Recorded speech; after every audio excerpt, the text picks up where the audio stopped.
இப்போ மேஷ ராசிக்காரர்களுக்கு இந்த வருடத்தின் 2025 வருடத்தின் கடைசி 4 மாதங்கள், அதாவது செப்டம்பர், அக்டோபர், நவம்பர், டிசம்பர், அந்த 120 நாட்கள் எத்தகைய ஒரு காலமாக மேஷராசிக்காரர்களுக்கு வரப்போகுதுங்கிறது நம்ம கொஞ்சம் துல்லியமாக சயின்டிபிக் வேதிக் அஸ்ட்ராலஜி முறையில் நம்ம பார்க்க போகிறோம்.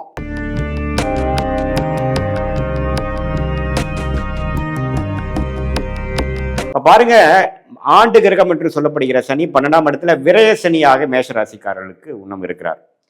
ஸோ மார்ச் ஏப்ரல் மாதம் ஆரம்பித்த அந்த சனி விரய சனியாக தொடர்ந்து இவன் அடுத்து வரக்கூடிய 4 மாதங்களும் வருடம் 2025 வருடம் முடிகிற வரைக்கும் இருக்கிறார். அது வரைக்கும் அப்புறம் குருங்கிற கிரகம், அதாவது சனி 12ல இருந்து விரய சனியாக கொடுத்தாலும் குரு பார்த்தீங்கன்னா 3ஆம் இடத்துல இருந்து 7ஆம் இடத்தை பார்க்கிறார், 9ஆம் இடங்கிற பாக்கியஸ்தானத்தை பார்க்கிறார். அதே சமயத்தில் 11ஆம் வீடுகளில் இருக்கக்கூடிய ராகுவையும் பார்க்கிறார். இது ஒரு அருமையான விஷயம். ஸோ இதனால் என்ன, கொஞ்சம் நண்பர்கள், திருமண விஷயங்கள், சோஷியல் லைஃப், பாக்கியங்கள், லாபங்கள், பணப்புழக்காட்டங்கள் இதெல்லாமே ஓரளவுக்கு சீராக வைக்கக்கூடிய அமைப்பாக குரு அடுத்த 120 நாட்கள்லையும் பார்த்தீங்கன்னா செப்டம்பர், அக்டோபர், நவம்பர், டிசம்பர்லையும் கண்டிப்பாக குருவின் சஞ்சாரம் பாக்கியஸ்தானத்துக்கே கனெக்ட் ஆகிறது தப்பில்லை, பெரிய டிஸ்டர்பன்ஸ் இருக்காது. அதே சமயத்தில் ராகு 11ஆம் இடத்துல இருந்து கேது 5ஆம் இடத்துல இருக்கிறது என்னன்னா, எப்பவுமே இந்த ராகு கேதுகள் 5, 11க்கு சம்மந்தப்படும் பொழுது சில விஷயங்கள் ஜாதகர் கொஞ்சம் ட்ரை பண்ணுவார்.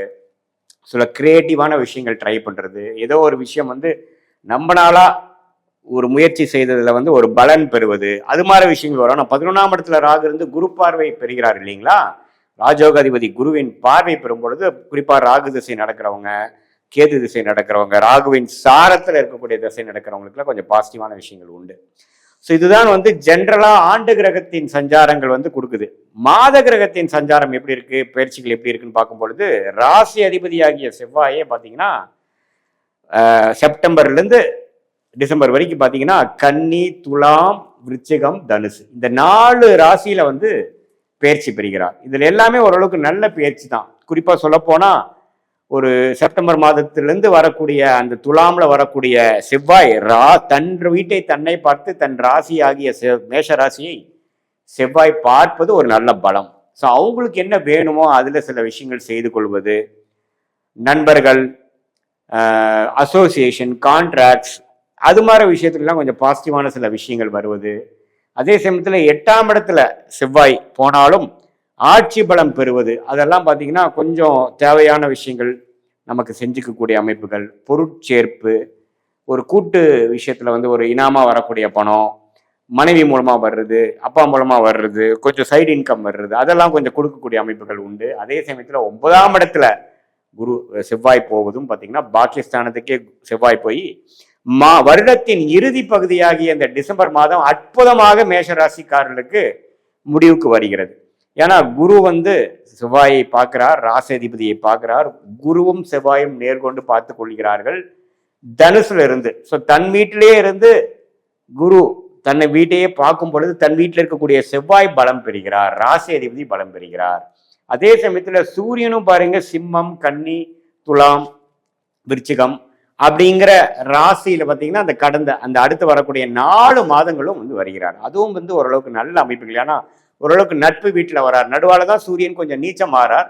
பட் நீச்சமானாலும் குருவின் பார்வை பெறுகிறார். ஸோ அதனால தவறில்லை. ஸோ சூரியனின் சஞ்சாரமும் ஓரளவுக்கு விசேஷ பலன் உண்டு. அதே சமயத்தில் புதனின் சஞ்சாரமும் பார்த்தீங்கன்னா சிம்மத்திலிருந்து தனுசு வரைக்கும் போவது ஓரளவுக்கு நல்ல அமைப்புகள் கொடுக்கக்கூடிய அமைப்புகள் கட்டாயம் உண்டு. அந்த 6ஆம் வீட்டு அதிபதி 8க்கு போகக்கூடிய அமைப்பு புதன் விருச்சிகத்தில் வரும்பொழுது ஒரு நவம்பர் மாதம் படிப்பு விஷயத்தில் இருக்கக்கூடிய மாணவர்களுக்கெல்லாம் கொஞ்சம் ஒரு கான்சென்ட்ரேஷன் இஷ்யூஸ் வரலாம். முதியோர்களுக்கு கொஞ்சம் உடல் உபாதைகள் கொஞ்சம் வந்துட்டு போகலாம்.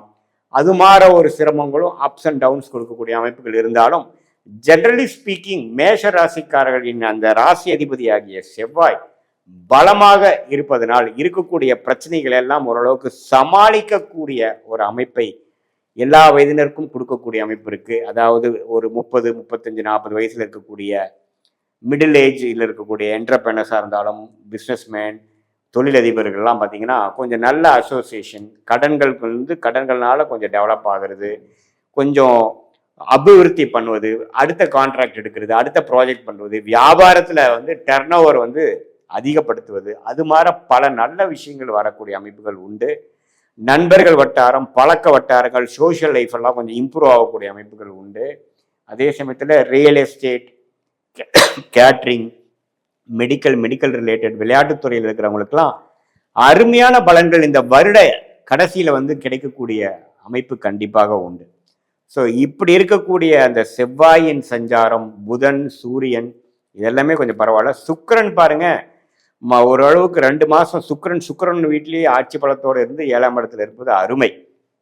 ஸோ சுக்கிரனின் சஞ்சாரம் குருவின் பார்வை இருக்கிறதுனால காதல் திருமணம் எதிர்பார்த்துட்டு இருக்கிறவங்களுக்கு காதல் கை கூடுறது, இது மாதிரி போற நல்ல விஷயங்கள்லாம் கொஞ்சம் கண்டிப்பாக நடக்கக்கூடிய ஒரு அமைப்பு இந்த செப்டம்பர், அக்டோபர், நவம்பர், டிசம்பர் காலகட்டத்துக்குள்ள அந்த சுக்கிரனின் சஞ்சாரமும் கொஞ்சம் ஒரு அருமையா வந்து குருவின் பார்வையில் இருக்கிறனால மீடியா துறையில் இருக்கிறவங்க யூடியூபு, படம், திரைப்படம், இது மாதிரி ட்ராமா, டெக்ஸ்டைல் சைன் இருக்கிறவங்களுக்குலாம் நல்ல ஒரு அமைப்புகள் கட்டாயம். கூட்டி கழிச்சு பார்க்கும் பொழுது அந்த 120 நாட்களும் பார்த்தீங்கன்னா சுக்கிரனின் சஞ்சாரம், செவ்வாயின் சஞ்சாரம், புதனின் சஞ்சாரம் எல்லாமே ஓரளவுக்கு நன்றாக இருப்பதனால ஆண்டு கிரகத்தின் அமைப்புகளும் ஓரளவுக்கு நல்லா இருக்கிறதுனால அந்த சனி 12ஆம் இடத்துல இருக்கக்கூடியது பார்த்தீங்கன்னா விரய சனியாக இருக்கிறதுனால சுப விரயங்கள் எவ்வளவுதான் இன்கம் வந்தாலும் அடுத்த நிமிஷமே அது செலவாகக்கூடிய அமைப்புகள் இருக்கு. இது வந்து உங்களுடைய சுப செலவுகளாக, சுப முதலீடுகளாக போகிறதா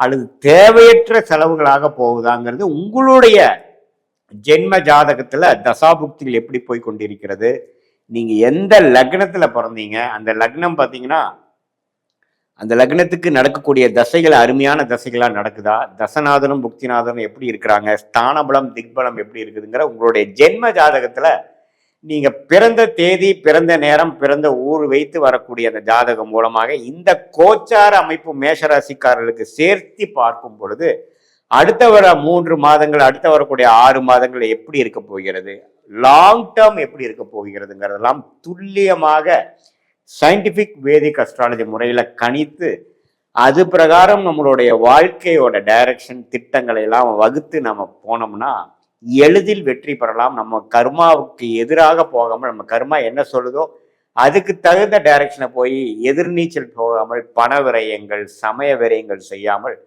நன்றாக எளிதில் வெற்றி பெற முடியும். இது வந்து ஒரு கோச்சார அமைப்பு, ஆண்டு கிரகத்தின் கோச்சார அமைப்பு, மாத கிரகத்தின் கோச்சார அமைப்பு வந்து ஒரு பொதுவான மேஷராசிக்காரர்களுக்கு எத்தகைய ஒரு அமைப்பு, அதாவது மாணவர்களாக இருந்தாலும் சரி, இல்லத்தரசிகளாக இருந்தாலும் சரி, நடுத்தர வயதினராக இருந்தாலும் சரி, சீனியர் சிட்டிசனாக இருந்தாலும் சரி, எத்தகைய ஒரு ஜென்ரலான ஒரு அமைப்பு இருக்குன்னு பார்க்கும் பொழுது விரயங்கள் ஒரு பக்கம் நடந்தாலும், உடல் உபாதைகள் ஒரு பக்கம் நடந்தாலும், வரக்கூடிய வருமானங்களும் குட்டி குட்டி நல்ல விஷயங்களும் நன்மைகளும் நல்ல சிறு சிறு நன்மைகளும் வரக்கூடிய அந்த குருவின் பார்வை வந்து விசேஷமான பாவங்களை விழுகிறதுனால சோஷியல் லைஃப் அப்படி ஒன்றும் தப்பா போயிடாது, பர்சனல் லைஃப் அப்படி ஒன்றும் மோசமா போயிடாது. நல்ல பலன்கள், நல்ல பெனிஃபிட், யோகமான ஒரு 9ஆம் பாவத்தையே குரு பார்ப்பது வந்து யோகஸ்தானம் வலுவடைகிறனாலையும் மேஷராசிக்கு கடைசி வரக்கூடிய அந்த 4 மாதங்கள் 120 நாட்கள் பார்த்தீங்கன்னா ஒரு பக்கம் செலவுகள் விரயங்களும் இருந்தாலும்